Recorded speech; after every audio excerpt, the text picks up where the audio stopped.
السلام علیکم ورحمۃ اللہ وبرکاتہ۔ بسم اللہ الرحمن الرحیم، الحمدللہ والصلاة والسلام علی رسول اللہ، اما بعد۔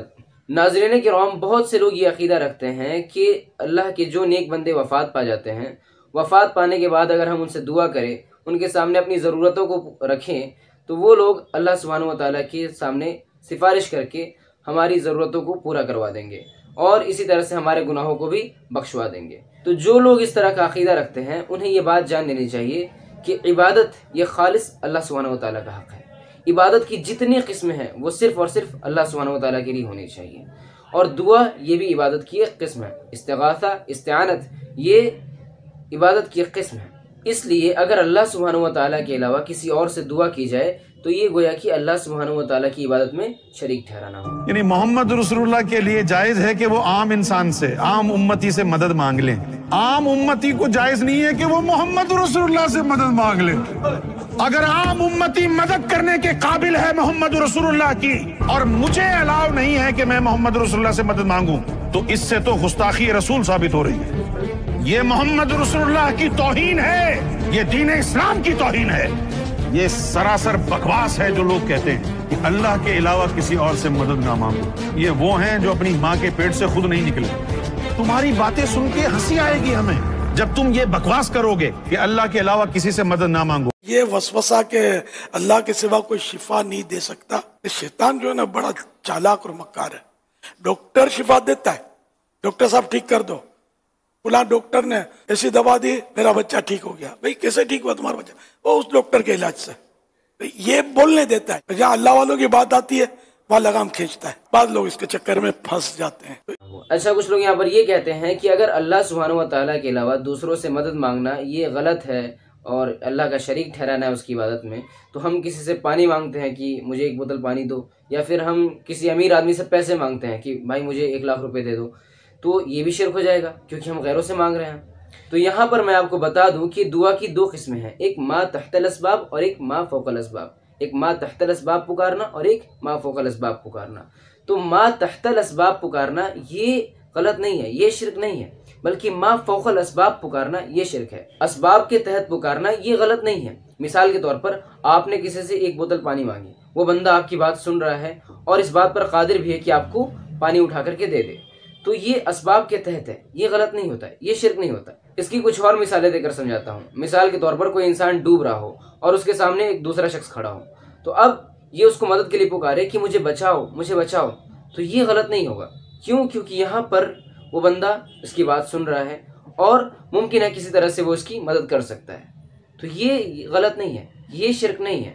اسی طرح سے کوئی انسان لٹکا ہوا ہو، گرنے والا ہو اور اپنے سامنے کھڑے بندے سے کہے کہ مجھے بچاؤ، تو یہ غلط نہیں ہوگا، یہ شرک نہیں ہوگا۔ کیوں؟ کیونکہ یہاں پر وہ بندہ اس کی بات سن رہا ہے اور ممکن ہے کسی طرح سے وہ اس کی مدد کرے اسباب کو اختیار کر کے، تو یہ اسباب کے تحت ہے۔ تو اس طرح کا مدد مانگنا یہ شرک نہیں ہوتا ہے، کیونکہ یہ ساری چیزیں اسباب کے تحت ہو رہی ہیں، یہ غلط نہیں ہے۔ اس کے مقابلے میں ایک مثال ایسے سمجھیے کہ کسی انسان کی کشتی ڈوب رہی ہو اور اس کے پاس کوئی ظاہری اسباب نہ بچے ہوں بچنے کے۔ اب ایسی صورت میں وہ اللہ سبحانہ و تعالیٰ کو چھوڑ کر کے کسی غیر کو پکارے، کسی ولی کو، کسی نبی کو پکارے کہ اے ولی مجھے بچا لے، اے فلاں شخص مجھے بچا لے، اے نبی مجھے بچا لیجئے۔ اب یہاں پر وہ اللہ سبحانہ و تعالیٰ کو چھوڑ کر کسی نبی یا کسی ولی یا کسی اور کو پکارے، تو یہ ہوگا غلط، یہ شرک ہوگا۔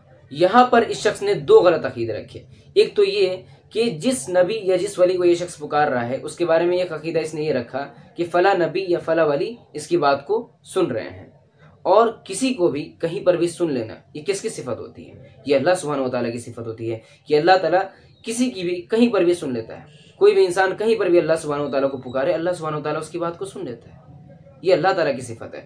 تو گویا کہ اس انسان نے اس نبی کو یا اس ولی کو اللہ تعالیٰ کی اس صفت میں شریک کر دیا۔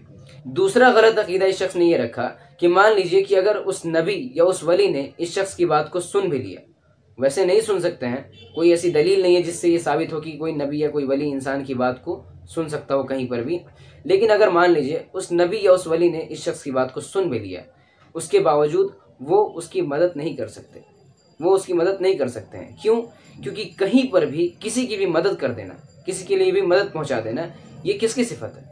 یہ اللہ سبحانہ و تعالیٰ کی صفت ہے کہ اللہ تعالیٰ کسی کی بھی کہیں پر بھی مدد کر سکتا ہے۔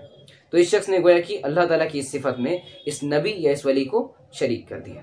اسی طرح سے زندوں کے سلسلے میں اس کی ایک مثال دیتا ہوں۔ جیسے کوئی شخص ہندوستان میں بیٹھا ہو اور وہ کسی مصیبت میں پھنس گیا، اب مصیبت میں پھنسنے کے بعد وہ مدد کے لیے کسی ایسے شخص کو پکارے جو عراق میں بیٹھا ہو، اور اس کے بارے میں یہ عقیدہ رکھے کہ وہ عراق میں بیٹھے بیٹھے میری بات سن رہے ہیں، بغیر کسی موبائل کے اور بغیر کسی واسطے اور ذریعے کے، تو یہ غلط عقیدہ ہوگا۔ تو یہ سب صفات جو ہے اللہ سبحانہ و تعالیٰ کے ساتھ خاص ہے کہ اللہ سبحانہ و تعالیٰ کسی کی بھی کہیں پر بھی سن لیتا ہے اور کسی کو بھی کہیں پر بھی مدد پہنچا دیتا ہے۔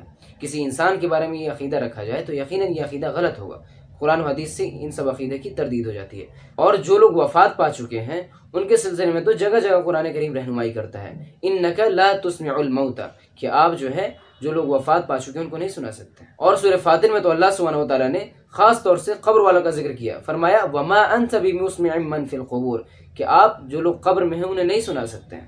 اللہ سبحانہ و تعالیٰ تو کہتا ہے ادعونی استجب لکم، مجھے پکارو میں تمہاری دعا کو قبول کروں گا۔ اور قرآن کریم میں بے شمار اس طرح کی آیتیں ہیں، تو کیا یہ ساری آیتیں ہمارے لیے کافی نہیں کہ ہم اللہ سبحانہ و تعالیٰ سے مانگیں، اسی کے سامنے اپنی ضرورتوں کو رکھیں، اسی سے جو ہے اپنے گناہوں کی بخشش طلب کریں؟